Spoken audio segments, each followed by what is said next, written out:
E tudo bem? Eu espero que vocês estejam ótimos. Hoje vamos dar continuidade à aula de Apocalipse, né? Começamos mais esse estudo e estamos estudando agora sobre Apocalipse. E antes de começar, eu queria orar com vocês, tá bem? Senhor, meu Deus e meu Pai, muito obrigada, Senhor, por mais esse dia, por mais essa manhã que o Senhor tem nos concedido, Pai.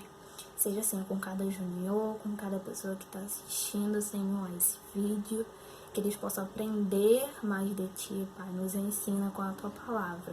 Seja com essa aula, Senhor, em nome de Jesus. Amém. Hoje, especificamente, vamos falar sobre as cartas escritas às 7 igrejas citadas em Apocalipse. Vamos falar sobre 3 delas. Eu fiz esse esquema para ficar melhor de vocês entenderem. E para começar, eu queria falar com vocês sobre essas igrejas, que com certeza naquela época tinha mais de 7 igrejas, né?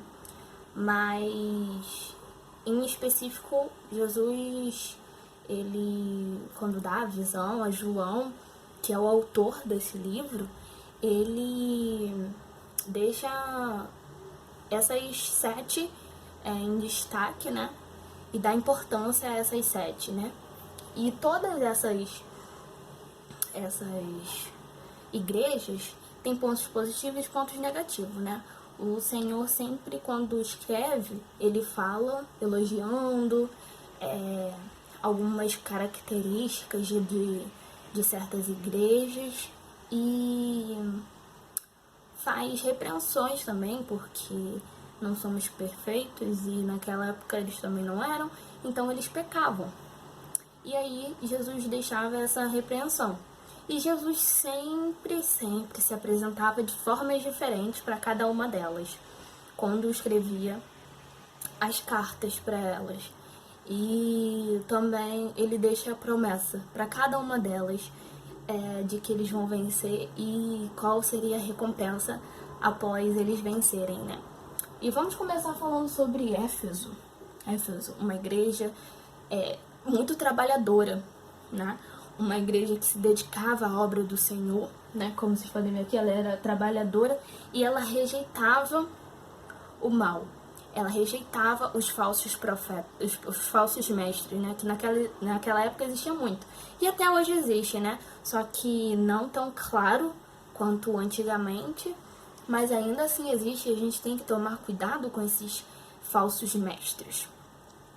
E essa igreja de Éfeso tá citada lá em Apocalipse capítulo 2, versículo de 1 até o 7, né? Eu vou ler com vocês o versículo 1, a segunda parte do versículo 1, que diz como Jesus se apresentou a essa igreja, porque cada uma delas era de forma diferente. E nessa, ele se apresenta dessa forma. Esta é a mensagem daquele que segura na mão direita as 7 estrelas, daquele que anda entre os 7 candelabros de ouro. É assim que Jesus se apresenta para a igreja de Éfeso, né? E aí ele vai, elogia ela, como eu já falei para vocês, né? Elogia o trabalho árduo que eles tinham e que eles rejeitavam, né? Os falsos mestres. Então, no versículo 2 e 3, fala sobre isso. No versículo 4, ele já começa, né? Falando sobre o que... algumas queixas, né? Na minha versão fala queixas, né? Tipo, começa o versículo 4 assim: contudo, tenho contra você uma queixa. E essa queixa era qual? Deixei aqui bem grandão, né? Que eles tinham deixado o primeiro amor.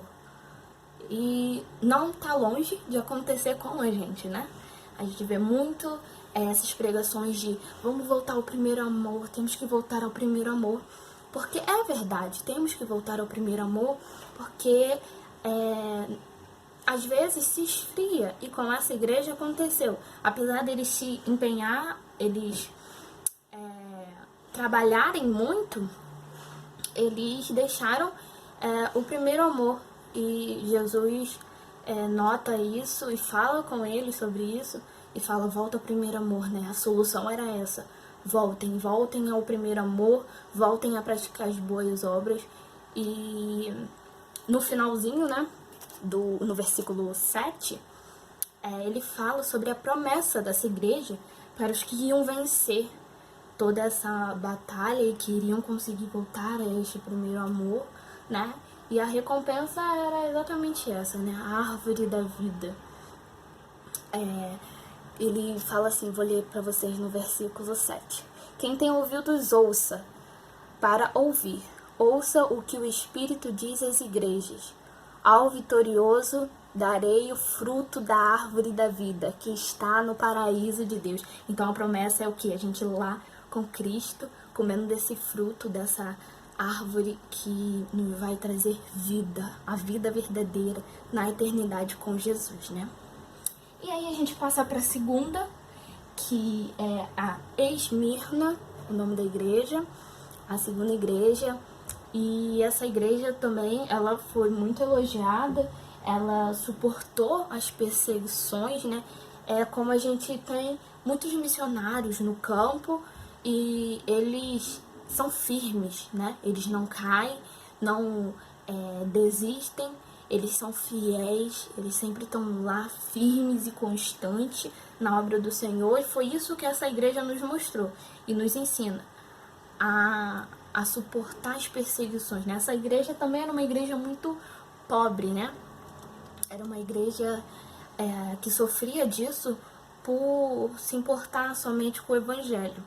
E essa igreja, muito, muito interessante dessa igreja, essa igreja não teve repreensões. Ou seja, ela estava certinha, sabe? Ela estava seguindo no caminho certo. Não que ela não caiu em outro momento, ou que ela ia cair. Mas naquele momento ela estava fiel, ela estava ali constante. E uma das coisas que Jesus falou, né? Ele tá no versículo... deixa eu ver aqui. A partir do versículo 10, fala assim: não tenha medo do que está prestes a sofrer. O diabo lançará alguns de vocês na prisão a fim de prová-los, e terão aflições por 10 dias. Mas se você permanecer fiel, mesmo diante da morte, eu darei a coroa da vida. Quem tem ouvidos, ouça o que o Espírito diz às igrejas. Quem for vitorioso não sofrerá o dano da segunda morte. Ou seja, ela não teve repreensão, mas Jesus encorajou eles a permanecerem firmes, porque ainda viriam tempos difíceis, que eles podiam desistir, mas que era para eles continuarem ali, porque Ele sempre estará com a gente, Jesus sempre estará com a gente. E isso pode acontecer nos dias de hoje. Isso serve para os dias de hoje, né? A gente aprender com essas igrejas, principalmente com essa, que não teve nenhuma repreensão de Jesus, né? E aí, né, a promessa que essa igreja teve foi o livramento da segunda morte, né? Que o diabo ia estar ali, mas Jesus ia livrar e eles iam viver na eternidade com Jesus, se eles permanecessem firmes, suportando a perseguição. E a terceira igreja, pra gente terminar, não, desculpa, né? Só uma coisinha sobre essa igreja, é que essa coroa, como eu falei aqui, né, no versículo 10, né, no finalzinho do versículo 10, que fala assim: darei a coroa da vida. Né? Essa coroa da vida, como eu disse para vocês, é uma igreja muito pobre, né? Essa igreja. Então, historicamente falando, né, essa coroa da igreja seria o quê? Uma rua, né? Uma rua em círculo, né? Uma rua circulada, assim, uma rua assim, né? E ela estaria contendo, né, um anel de edifícios, né? Essa seria a coroa. É que eles viveriam tempos bons, né? Tipo, edifícios, coisas caras, né, aconteceriam, né? Então é essa coroa da vida que ele quer dizer para essa igreja, né? Que era uma rua rodeada de edifícios, né? Edifícios são prédios, né? Prédios bem altos. Isso é de edifícios. Então era isso que Deus estava prometendo para eles também, por eles viverem tempos de pobreza, né? Nessa igreja. Então, historicamente falando, estudiosos, né, nos notaram isso e, né, eu achei legal trazer para vocês. Agora a terceira, né, a terceira igreja, ela tá no versículo 12 até o versículo 17, falando sobre essa igreja. E essa igreja foi elogiada muito pela fidelidade dela. Era uma igreja muito verdadeira e fiel ao testemunho que ela tinha, né? Porque temos o nosso testemunho, temos a nossa fé, a palavra, e ela era muito fiel a isso, né? Ao que ela dizia, ao que ela falava, né? Mas Jesus também tinha repreensão para essa igreja, né? Infelizmente, essa igreja era causava idolatria e imoralidade, né? Essa igreja era localizado em Pérgamo, né? E essa cidade, ela tinha um altar, né? Era centro de idolatria. Ela tinha um altar de um deus serpente, né? Era no formato de uma serpente, o deus que eles idolatravam, e tinha o altar lá. E no versículo 13, eu acho, no versículo 13 diz assim, ó, vou ler pra vocês. 13, não tô achando 13, gente. Aqui, achei.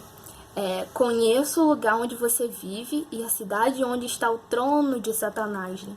O trono de Satanás seria isso, né? O trono desse Deus serpente, né? Então, mesmo que a igreja estava ali, tinha muitas pessoas que estavam adorando aqueles deuses. Eles não deixaram eu vou ler para vocês que é melhor. A partir do 14 diz, né, a queixa de Jesus, né? Eles não deixaram aquele costume de idolatrar outros deuses, né? E no 14 deixa bem claro isso.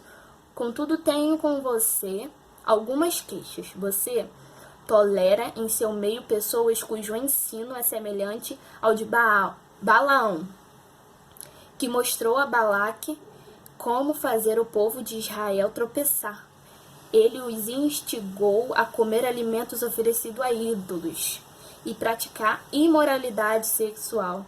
De igual modo, há entre vocês alguns que seguem o ensino de Nicolaítas. Portanto, arrependam-se e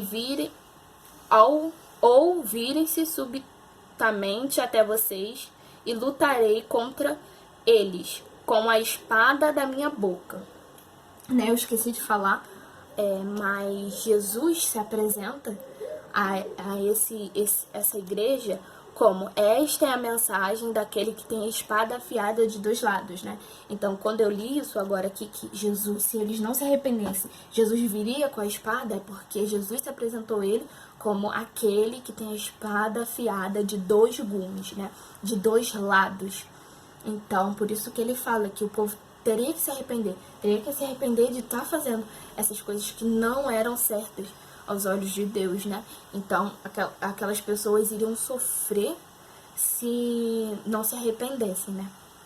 Eu acabei esquecendo de falar como Jesus se apresentou para essa igreja aqui, mas Jesus se apresentou lá no versículo 8, né? Na igreja de Esmirna, que fala assim: esta é a mensagem daquele que é o primeiro e o último, que está morto, mas agora vive. É assim que ele se apresenta a Esmirna, e é muito bonito porque eles provavam disso, né? Dizendo que Deus era o primeiro e o último, porque Jesus se apresentou assim para eles, né? Que é aquele que morreu, mas que ressuscitou. Então, eles fielmente falavam disso, sofriam perseguições por causa disso, mas permaneceram fiéis, né? E aqui, na igreja de Pérgamo, eles sofriam muito disso, né, de idolatria, então eles tinham que se arrepender. Jesus falou que eles tinham que se arrepender. E aí, se eles se arrependessem e aí vencessem o mal, eles iam ter, né, a promessa. A promessa era do maná escondido, né, que diz lá no versículo 17. Diz assim: quem tem ouvidos para ouvir, ouça o que o Espírito diz às igrejas. Ao vitorioso darei um maná escondido. Também lhe darei uma pedra branca, e nela estará gravado um nome novo, que ninguém conhece, e não a não ser aquele a que recebe. Então aqui, né, teria o maná escondido como a promessa, né, de Jesus, mas teria essa pedra branca, essa pedra com o nosso nome, né, essa pedra que nos faria diferente de todos, reconhecendo que para Deus cada um tem o seu valor, representando para Deus que cada um é diferente, é único, somos únicos para Deus. Eu sou única, você é único, somos diferentes, mas Deus nos ama mesmo assim. Então, para concluir, né, eu queria dizer para vocês que, apesar de toda essa igreja ter recebido elogios, né, elas receberam umas características ótimas de Jesus, mas duas delas, né, elas receberam repreensão, então elas tinham que obedecer, né, o que Jesus falou, né, aqui. Eles tinham que voltar ao primeiro amor, e aqui eles tinham que se arrepender dos maus atos que eles estavam cometendo. Então, é assim hoje em dia também, né? A igreja não é perfeita, mas a gente tem que buscar a santidade, buscar fazer aquilo que Jesus nos manda, deixar Jesus no controle de tudo, sabe?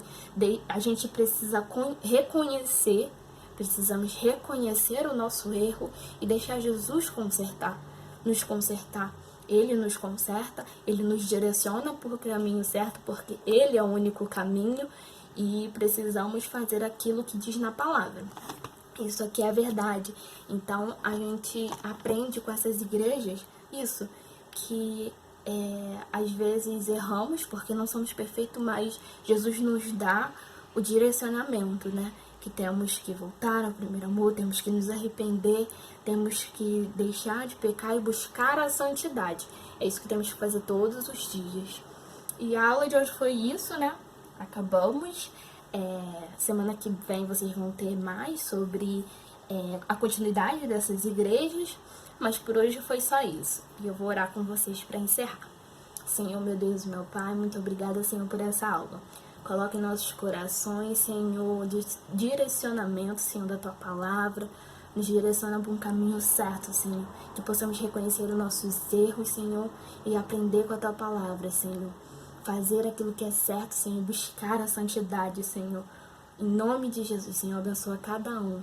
E seja, Senhor, durante essa semana, Senhor, nos direcionando, Senhor, para o caminho certo. Em nome de Jesus. Amém.